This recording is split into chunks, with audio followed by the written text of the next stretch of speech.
최근 시장에서 정말 극적인 사건이 하나 있었죠. 바로 금값 대폭락인데요. 오늘 대체 왜 이런 일이 벌어졌는지 그 속사정을 한번 제대로 파헤쳐 보겠습니다. 사건은 바로 1월 30일 금요일에 터졌습니다. 이날 금시장이 말 그대로 엄청난 충격에 휩싸였어요. 보세요. 단 하루 만에 실물 금값이 무려 9.5%나 폭락했습니다. 이건 40여 년 만에 최악의 하루로 기록될 정도였죠. 이게 어느 정도냐면요. 최근 고점이랑 비교하면 무려 14.9%나 떨어진 거예요. 진짜 눈 깜짝할 사이에 그동안 올랐던 걸 다 반납해버린 거죠. 자, 그럼 지금부터 한번 제대로 파고 들어가 보죠. 도대체 무슨 일이 있었던 걸까요?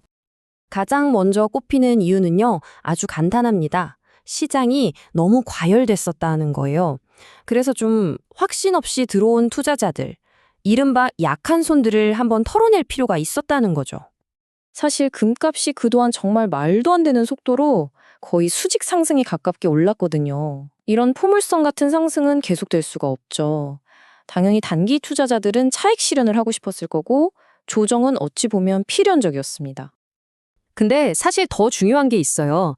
이런 폭락이요, 트레이더들 사이에서 말하는 소위 겁먹은 손, 그러니까 위크핸즈를 시장에서 싹 정리해버리는 역할을 한다는 겁니다. 자, 여기서 진짜 재밌는 게 바로 레버리지의 원리예요. 이 겁먹은 손 투자자들은요, 자기 돈은 조금만 넣고 수십 배의 돈을 빌려서 거대한 포지션을 잡거든요. 그러니까 금값이 아주 조금만, 단 2%만 떨어져도 자기 원금은 그냥 순식간에 다 날아가는 거예요. 그럼 어떻게 될까요?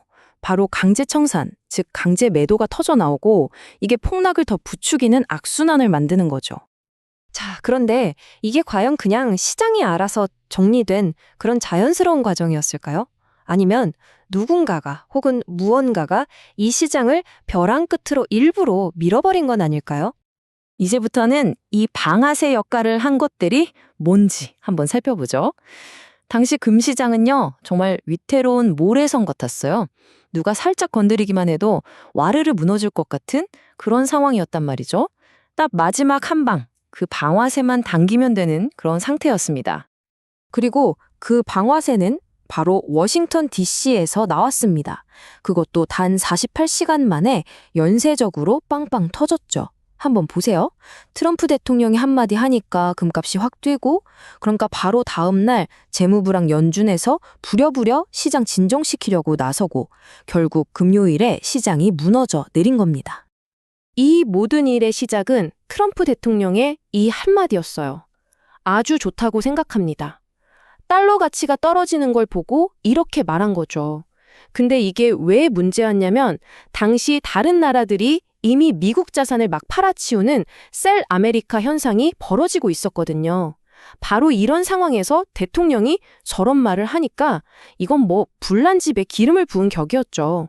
금값은 그대로 폭등해 버렸습니다.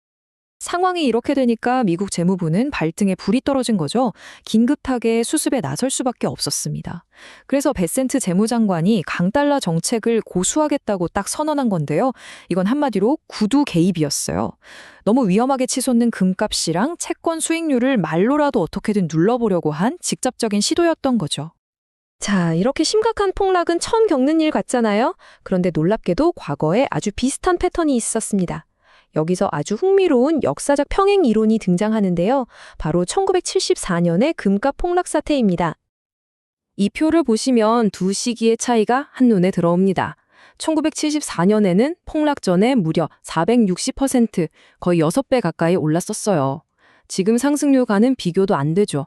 하지만 진짜 결정적인 차이는 따로 있습니다. 바로 국가 부채예요. 당시 미국 부채는 GDP 대비 30% 수준이었는데 지금은요, 무려 120%에 달합니다. 바로 이 지점이 모든 걸 다르게 만드는 핵심입니다. 바로 이겁니다. 이게 핵심이에요. 과거에는 미국이 시스템을 안정시킬 경제적 화력, 즉 실탄이 충분했어요. 금리를 올려서 달러를 방어할 수 있었죠. 국가 부채가 적었으니까요. 하지만 지금은 어떻습니까?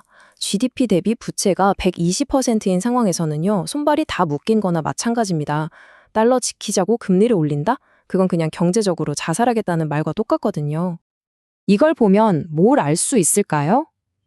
2026년의 폭락은 경제의 근본, 즉 펀더멘털이 바뀌어서 일어난 게 아니라는 겁니다. 이건 철저히 단기적인 시장 흔들기, 그리고 말로 하는 구두 개입의 결과물이었어요. 다시 말해서 사람들이 금을 사들이는 진짜 근본적인 이유들은 하나도 사라지지 않았다는 거죠. 오히려 그 반대입니다. 지금 워싱턴에서 나오는 정책들을 보세요.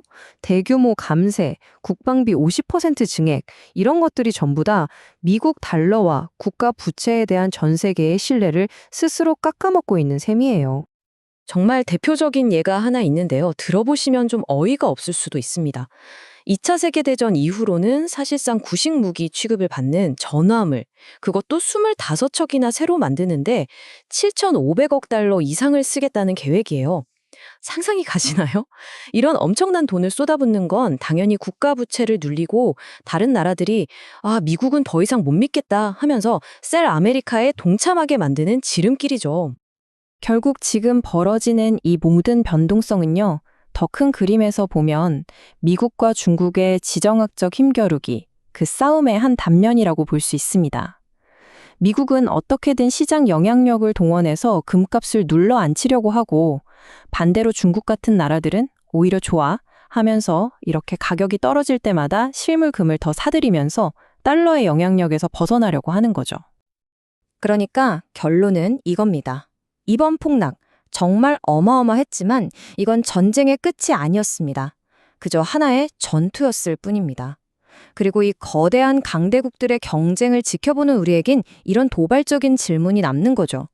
과연 이 시장 붕괴는 미국의 약점을 드러내는 신호일까요? 아니면 교묘하게 위장된 절호의 매수 기회일까요?